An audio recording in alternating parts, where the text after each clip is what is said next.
এই যে বিষাক্ত সাপগুলো দেখতে পাচ্ছেন, এগুলোকে এমনভাবে চাষ করা হয় যা দেখলে আপনি ভয়ে আঁতকে উঠবেন।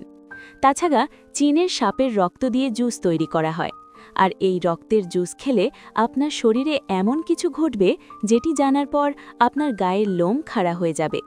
তাছাড়া সাপের পিত্তথলি দিয়ে এমন একটি বিশেষ জিনিস তৈরি করা হয় যেটি মানুষের গুরুত্বপূর্ণ কাজে লাগে। আজকের এই ভিডিওতে আমরা জানতে চলেছি চীনে বিষাক্ত সাপ কী করে চাষ করা হয়, এর পাশাপাশি জোঁক কী করে চাষ করা হয়, এর সাথে অন্যান্য যে সমস্ত প্রাণীগুলোকে দেখে আমরা ভয় পাই সেগুলো কী করে চাষ করা হয়। সবকিছু জানতে পারবেন আজকের ভিডিওতে, তাই ভিডিও শেষ পর্যন্ত অবশ্যই দেখবেন। প্রথমে রয়েছে জোঁক ফার্মিং প্রসেস। এটা দেখতে পাচ্ছেন, এটা হলো নরমাল জোঁক, আর এগুলোকে চাষ করা হয়। হ্যাঁ, ঠিকই শুনেছেন, নরমাল গরু, ছাগল এবং পোলট্রি মুরগির মতন এগুলো ফার্মে চাষ করা হয়। আমি গ্যারান্টি দিয়ে বলতে পারি, হয়তো এর আগে আপনি কখনো স্বপ্নেও ভাবেননি যে জোঁক চাষ করা হতে পারে। এই জোঁকগুলোকে এমনভাবে চাষ করা হয় যা দেখলে আপনার গায়ের লোম খাড়া হয়ে যাবে। চীনে এই অদ্ভুত প্রাণীটি চাষ করা হয়, তবে এটি কোনো সহজ কাজ নয়। এখানকার ওয়ার্কাররা জীবনের ঝুঁকি নিয়ে কাজ করে থাকে। যেমনটা আপনারা জানেন, জোঁক মানুষের রক্ত চুষে খায়, এমনকি এই প্রাণীটি মানুষের শরীরের ভেতরে ঢুকতে পারে। মানুষের শরীরের মধ্যে ঢুকে এরা মুহূর্তের মধ্যে মৃত্যু ঘটাতে পারে। কিন্তু চীন দেশে এই প্রাণীটিকে ফার্মের মধ্যে পালন করা হয়, আর প্রতি বছর এগুলো পালন করে লাখ লাখ ডলারে বিক্রি করা হচ্ছে। তবে এখন প্রশ্নটা হচ্ছে, এরা কিভাবে জোঁক পালন করে থাকে? তাছাড়া এই জোঁক দিয়ে তারা কি করে এবং এদের কি খেতে দেওয়া হয়? জোঁক দেখলে আমরা ভয়ে আঁতকে উঠি, কিন্তু আমাদের মধ্যে বেশিরভাগ মানুষ জানে না যে জোঁকের বিশেষ কিছু উপকারী দিক রয়েছে। এটি মানুষের জন্য অনেক উপকারী একটি প্রাণী। আমাদের পৃথিবীতে প্রায় ৭০০ প্রজাতির জোঁক রয়েছে, যার মধ্যে ১০০ প্রজাতির জোঁক সমুদ্রে বসবাস করে থাকে। এর মধ্যে প্রায় ৯০ প্রজাতির জোঁক পুকুরে পাওয়া যায়। এছাড়া অনেক প্রজাতির জোঁক কাদামাটি সহ বিভিন্ন পরিবেশে বাস করে থাকে।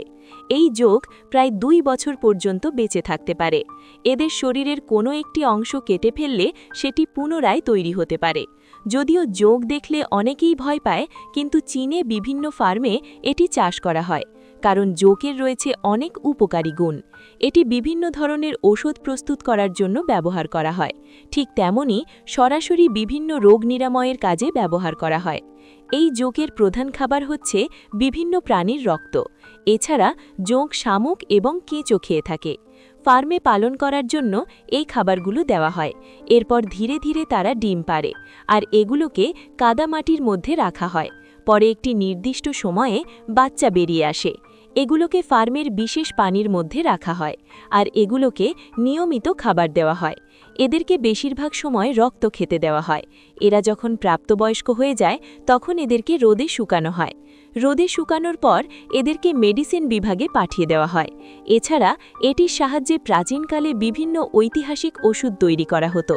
তাছাড়া প্লাস্টিক সার্জারিতে এই জোঁকের ব্যবহার করা হয়। এই জোঁকের সাহায্যে মানুষের চেহারা, চিকিৎসা স্তরের চিকিৎসা, বিভিন্ন ধরনের চিকিৎসা করা হয়। তাছাড়া এই জোঁক মানুষের শরীরে থাকা বিভিন্ন ব্যাকটেরিয়া ধ্বংস করতে পারে। এজন্য ব্লাড সেল সহ মানুষের বিভিন্ন রোগের চিকিৎসা করতে পারে।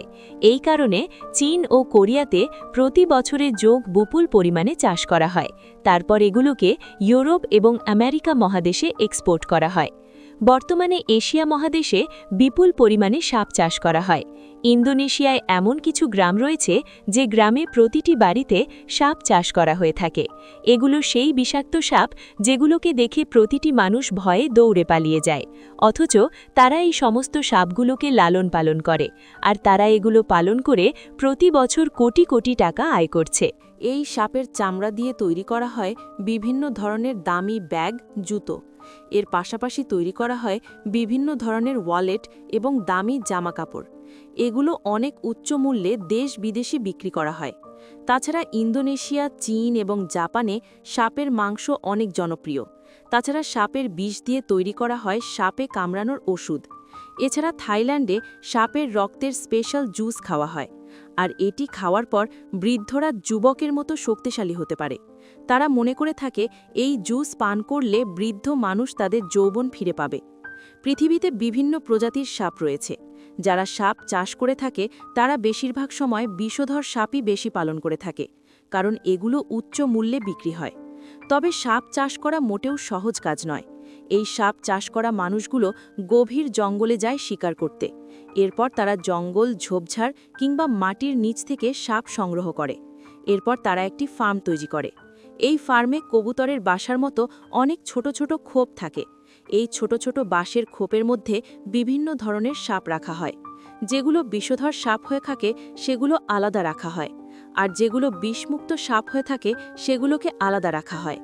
আর প্রতিদিন সাপগুলোকে ব্যাঙ সহ বিভিন্ন ধরনের খাবার খেতে দেওয়া হয়।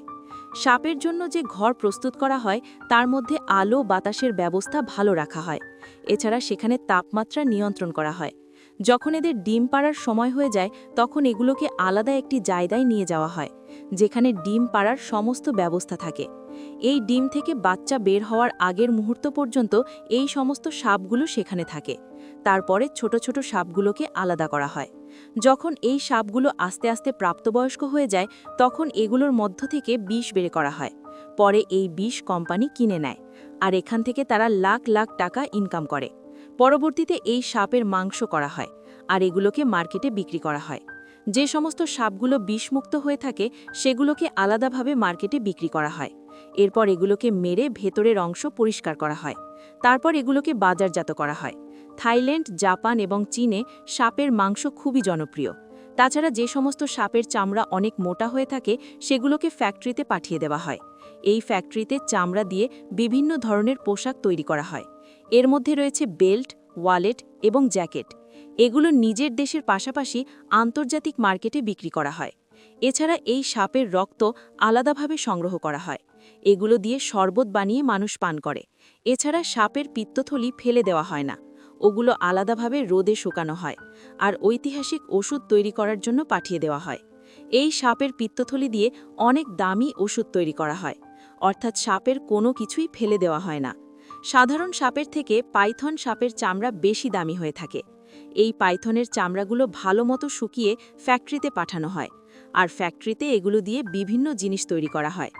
এবার চলুন এক নজরে দেখে নেওয়া যাক ব্যাঙের মাংস কী করে প্রস্তুত করা হয়। বর্তমানে ফার্মে ব্যাঙ চাষ করা হচ্ছে। ভিয়েতনাম দেশটিতে প্রচুর পরিমাণে ব্যাঙ চাষ করা হয়। এগুলো চীন, জাপান, মালয়েশিয়া সহ বিভিন্ন দেশে রপ্তানি করা হয়। এই ব্যাঙের মাংস অনেক লাভজনক ব্যবসা। চীন এবং জাপানে ব্যাঙের মাংস অনেক জনপ্রিয়। তারা মনে করে থাকে এটি অনেক পুষ্টিকর একটি খাবার। ব্যাঙ পালন করার জন্য সবার প্রথমে ব্যাঙ সংগ্রহ করা হয়। তারপর ফার্মে এগুলো ব্রিডিং করা হয়। নির্দিষ্ট সময় পর যখন তাদের মেটিং সিজন চলে আসে তখন ফিমেল ব্যাঙ একটি বিশেষ ধরনের আওয়াজ করতে থাকে। এর ফলে পুরুষ ব্যাঙগুলো তাদের ওপর আকর্ষিত হয়। এরপর তাদের মেটিং হয়। এরপর ফিমেল ব্যাঙগুলো ডিম পাড়ে। মাত্র 1 থেকে 3 সপ্তাহের মধ্যে ডিমগুলো থেকে ব্যাঙাচি বের হয়। এগুলোকে আলাদা একটি পানির ট্যাঙ্কে রাখা হয়, আর সেখানে তারা আস্তে আস্তে বড় হতে থাকে। ধীরে ধীরে তারা প্রাপ্তবয়স্ক ব্যাঙ হয়ে যায়। যারা ব্যাঙ চাষ করে থাকে তারা ব্যাঙগুলোকে ছোট, মাঝারি এবং বড় আকারে ভাগ করে নেয়। তারপর এগুলোকে আকার অনুযায়ী বিভিন্ন খাবার দেওয়া হয়। তাদেরকে খাবার হিসেবে দেওয়া হয় বিভিন্ন মাছ, ভিটামিন এবং মিনারেলযুক্ত খাবার। এই সমস্ত ব্যাঙগুলো ট্যাঙ্কের মধ্যে রাখা হয়। নির্দিষ্ট সময় পরপর ট্যাঙ্ক পরিষ্কার করা হয় যাতে ব্যাকটেরিয়া জমে না থাকে। যখন ব্যাঙগুলো প্রাপ্তবয়স্ক হয়ে যায় তখন এদেরকে এইভাবে বস্তায় ভরে ফ্যাক্টরিতে পাঠিয়ে দেওয়া হয়। ফ্যাক্টরিতে প্রয়োজন অনুসারে এগুলোকে কাটিং এবং প্রসেসিং করে বাজারজাত করা হয়। তো বন্ধুরা, দেখতে পেলেন চীনের মানুষ কিভাবে বিভিন্ন অদ্ভুত প্রাণী চাষ করে এবং ব্যবহার করে। এই বিষয়ে আপনার মতামত কি? আপনি কি কখনো চীনে যেতে চাইবেন? অবশ্যই কমেন্টের মাধ্যমে জানাবেন। আশা করি আজকের ভিডিও আপনাদের অনেক ভালো লেগেছে। ভিডিও ভালো লাগলে লাইক করবেন, বন্ধুদের সঙ্গে শেয়ার করবেন। ধন্যবাদ।